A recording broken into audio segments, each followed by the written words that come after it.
My girlfriend lied, cheated, and went on a vacation with her ex. Now, she's left stranded and I'm finally free. I'm 28, male, and I thought I had my life on track. I've got a decent job, live in a pretty good apartment, and until recently, I had a girlfriend, C, who I thought I was going to marry someday. We've been together for nearly 3 years. It wasn't perfect, no relationship is, but I was all in. I trusted her. At least, I used to, but something had been off for a few months. You ever get that gut feeling, the one that whispers, something's not right, but you don't have proof? Yeah, that's what I was feeling. C had started getting weird with her phone, keeping it close, tilting the screen away when she texted. She suddenly had all these work trips and girls' weekends, but when I asked for more details, she got defensive. I didn't want to push it too much at first. You try to be a good boyfriend, not one of those paranoid guys who constantly checks up on his girl. I convinced myself I was overthinking things, but still, I couldn't shake the feeling. I mean, we shared a joint bank account. We opened it together when we started saving for a house. If something was up, I figured it would show in the account. Then one day, I noticed it. $3,000. Gone in one withdrawal. No heads up. Nothing. I tried to stay calm. I wasn't going to jump to conclusions, so I brought it up casually. Hey babe, what's up with this $3,000 withdrawal? You buy something big? She didn't even look up from her phone. Oh yeah, I booked a girl's trip with M&T, she said, like it was no big deal. I stared at her, trying to keep my voice steady. A girl's trip? He didn't mention that. She rolled her eyes, clearly annoyed.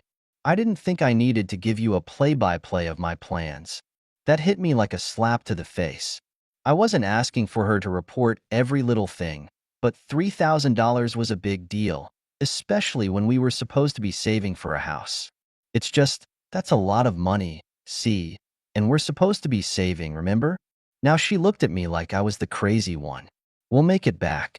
Relax, it's not the end of the world. The way she brushed it off just pissed me off, but I bit my tongue and let it slide. Maybe I was overreacting, I thought. Maybe she just needed a break, and I shouldn't be making it into a thing. But that night, I couldn't sleep. Something about it felt wrong. So I did something I've never done before in our entire relationship. I went through her phone. I wasn't proud of it, but sometimes you just know when someone's lying to you. And sure enough, there it was. A whole thread of texts, emails, and confirmations, flights, hotel bookings, everything. She wasn't going on a girl's trip. She was going on vacation with her ex. I sat there staring at the screen, my heart pounding. It wasn't just a few messages. This was planned. They'd been talking for weeks, setting up this whole thing behind my back. My stomach turned. It wasn't even about the money anymore. It was the betrayal, the lies. I had trusted her, and she just threw it all away. I could have confronted her right then, but something inside me snapped. I wanted her to feel the same panic I was feeling. So I waited. I acted like everything was normal, like I didn't know a damn thing. I even kissed her goodbye when she left for her girls' trip the next morning, telling her to have fun. And as soon as she walked out that door, I went straight to my laptop and froze our joint bank account. I wasn't thinking about whether it was the right thing to do. I was hurt, and I wanted her to feel that hurt. If she was going to betray me like that, I was going to make sure she knew it wasn't going to go down quietly. Hours later, my phone rang. It was her. What the hell did you do? She screamed as soon as I picked up. I leaned back in my chair, trying to hide the satisfaction in my voice. What are you talking about? My card's getting declined. Everywhere. What did you do to the account? Oh, I froze it. Thought that was the least I could do after finding out you're on vacation with your ex, I said, keeping my voice cold and calm. Silence. There was just her breathing on the other end. And then came the bullshit. It's not what you think. Cut the crap, see? I read everything. The emails. The texts. You lied to me. You've been planning this for weeks. She stumbled over her words, still trying to scramble together some kind of excuse, but there was nothing she could say that would fix this. I didn't even let her finish. Why? I asked, my voice harder than I intended. Why would you do this? If you wanted to be with him, Why didn't you just leave me? I didn't want to hurt you, she started, and that's when I laughed. Actually laughed. It was cold, bitter, and it didn't sound like me. You didn't want to hurt me? So instead, you lie to me, steal our money, and go on a fucking vacation with your ex? That was your brilliant plan to not hurt me? There was a pause, and then her tone shifted. She dropped the guilt act and went straight to defense. You know what? Maybe if you weren't so fucking obsessed with saving for that stupid house, I wouldn't have had to do this. You've been so focused on the future. You forgot about me. I couldn't believe what I was hearing. She was trying to flip this around. Make it my fault that she was sneaking off with her ex behind my back. What the hell are you talking about? You couldn't have talked to me? You couldn't have told me how you were feeling instead of lying to my face? She sighed, exasperated, like I was the one making this difficult. You just don't get it. I needed space. I needed time away to think. With him? You needed space for me with your ex? How the hell does that make sense?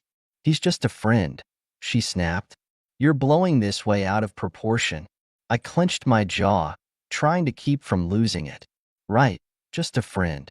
That's why you had to lie about it. That's why you had to sneak around and hide this from me. She didn't say anything, and I could practically feel her thinking, trying to figure out how to twist this into something that made sense. But I wasn't having any of it. We're done, I said, finally breaking the silence. Wait, what? You're breaking up with me? Over this? You've got some nerve acting surprised, see? You lied. You used our money to go on a secret trip with your ex. What did you think was going to happen? You can't just leave me stranded here, she yelled, panic creeping into her voice. How am I supposed to get home? I felt nothing for her in that moment. No sympathy. No guilt. Just cold, hard reality. Not my problem, I said. You made your choices. Now deal with the consequences. I hung up before she could say another word. The days that followed were a blur. I moved out of the apartment, got my name off the lease, canceled all the bills I had in my name. I blocked her on everything. Phone, social media, email. I wasn't about to give her any more access to my life. I was done. A couple of weeks later, I found out she was telling people that I had abandoned her, that I had stranded her without a penny to her name. She was making herself out to be the victim, like I had just up and left her for no reason. The first time I heard about it from a mutual friend, I laughed. It was classic C. She always knew how to spin things to make herself look innocent, no matter how deep in the shit she was. But I wasn't going to let her rewrite the story. So I told my side. Everything. The lies. The ex. The money. Some people were shocked. Others, not so much. They knew her. They knew how manipulative she could be. Most people sided with me, but there were still a few who believed her sob story. Whatever. Let them. I wasn't about to waste any more energy on her or her drama. In the end, it hurt, but not in the way I expected. It wasn't the loss of her that stunned the most. It was realizing that the person I thought I knew never really existed. She had been wearing a mask the whole time, and I was just too blind to see it. But here's the thing. People will show you who they are, eventually. You just have to pay attention. And when they do, you can either ignore it, keep hoping they'll change, or you can do what I did. Walk away. I haven't heard much about C since. Last I knew, she was couch surfing at a friend's place because she couldn't afford rent after I left. Apparently, she tried to get the money back from the trip, but the flights and hotel were non-refundable. I guess that's what happens when you blow $3,000 on a lie. Part of me wonders if her ex even stuck around, or if she was left high and dry, just like she deserved.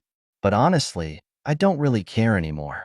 What I've learned from this whole mess is that you can't control what other people do. You can only control how you respond to it. And when someone shows you who they really are, when they lie, cheat, manipulate, you have to be willing to walk away, no matter how much it hurts at the time. Staying in something like that only destroys you in the long run. Sure, I'm pissed that I lost years of my life to her, but I'm more pissed at myself for ignoring the signs. The truth is, the writing was on the wall long before I found those texts. I just didn't want to see it. I kept telling myself she was better than that she wouldn't do something like this. But I was wrong. People don't change just because you want them to. And sometimes the only way to move forward is to cut them off completely. Thank you so much for listening to my story. If you have any thoughts, I'd love to hear them. So please leave a comment.